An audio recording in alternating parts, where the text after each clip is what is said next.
You know, there's a sense of pride. You know, I said one time when I'd cook something over the weekend, I don't know, family or something, we'd had a gathering, and I'd cook something, you know, and I said, you know, it's pretty neat that it was born here, raised here, fed here, and it was fed everything we, you know, grew. We farm roughly 150 to 160 acres of corn, probably 100 acres of dry hay. 90% of what our cattle eat, we've grown and raised.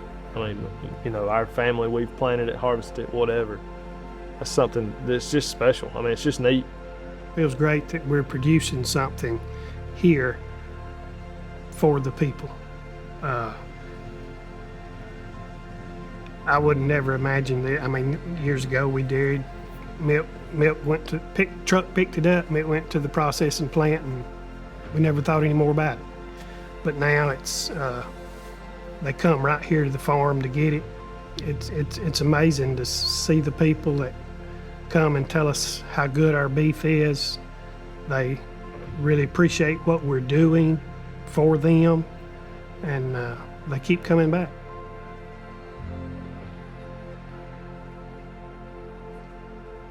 My name's Nick Haynes. I'm from Gainesville, Georgia. I like to consider myself a little more towards Clermont. We're on the outskirts of Gainesville. But we own 220 acres of ground here.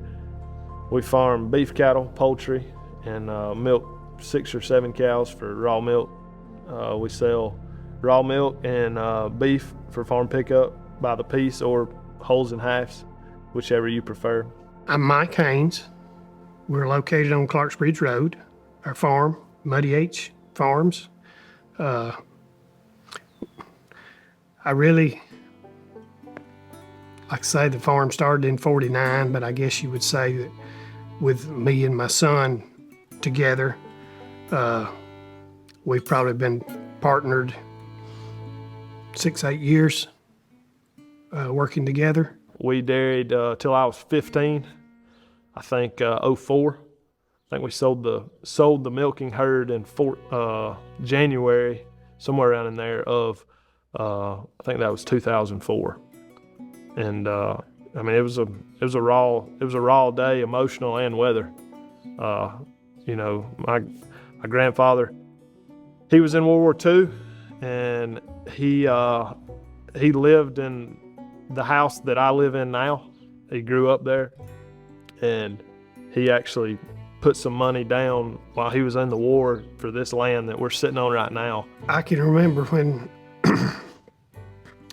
Dad was kind of a small dairyman, coming and get me out of school at lunchtime so I could come home and drive the truck for the people loading the hay.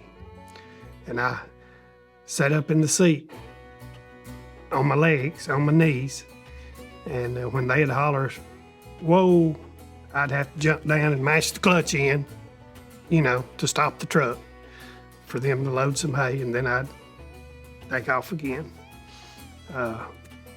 That was good memories, good memories. They added on to the dairy when they graduated from high school, and when Dad did in 74, 75 is when they really started ramping up and, you know, buying more cows, built a new barn, stuff like that. And that in 2004, when they sold, they were getting paid the same for milk around the same time as when they started up. So, you know, input costs were up, fertilizer, fuel, grain, everything that went in, medicine, whatever, vet, everything was up, but, you know, their gross income was still, you know, the same. So it was time to get out. And my dad would have probably got out too if it hadn't been for me and my brother. He would have probably got out of it. And Dad and Mom both tried to get us to go on to college. They wanted us to do something else. But this is what we loved, and this is what we did. There was some hard times. I mean, I'm not saying I didn't, you know, I'm not going to sit here and tell you I missed a meal or anything like that, but I do think there was some times where my father and my mother, you know, sat back and really you know, what are we doing? Why are we pushing through? Is it worth it? Why, you know? And now I see why they did, because now I have a child of my own. It gives you a little more of a sense what to work for. I mean, there's nothing I'd rather do, and this is where I want to raise my kids. I mean, farming with Nick, he has a lot of new ideas, some that I agree with, some I don't. But he's looking to the future, and I understand that.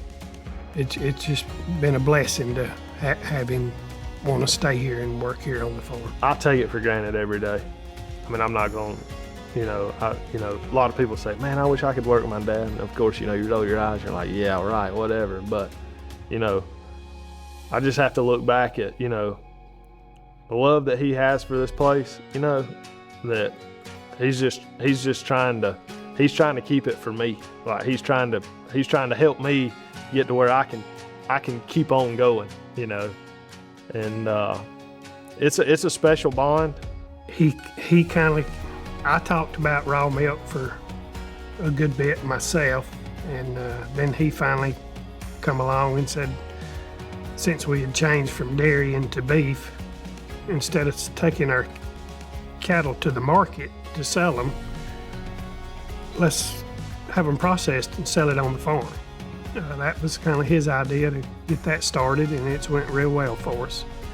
We have people come by all the time that have been to the grocery store and come by and get their meat and their milk for the week, and they're just, they say it's a better product, tastes better, they know where it's coming from, they know it's fresh, they know, they just feel more comfortable buying it here. And I mean, that gives you a feeling too that you can't really explain when somebody tells you that, and somebody will buy a steak and then they text you a picture or something, and when it's cooked, oh, that's, one of the best steaks I've ever had. I mean, that's just something that, you can't describe how it feels until it's happened to you, I guess. But, what we're doing here, yes, I think it's definitely something for, my kids, my brother's kids, anybody a part of this family that has an interest in taking it on. I think it's something here to stay.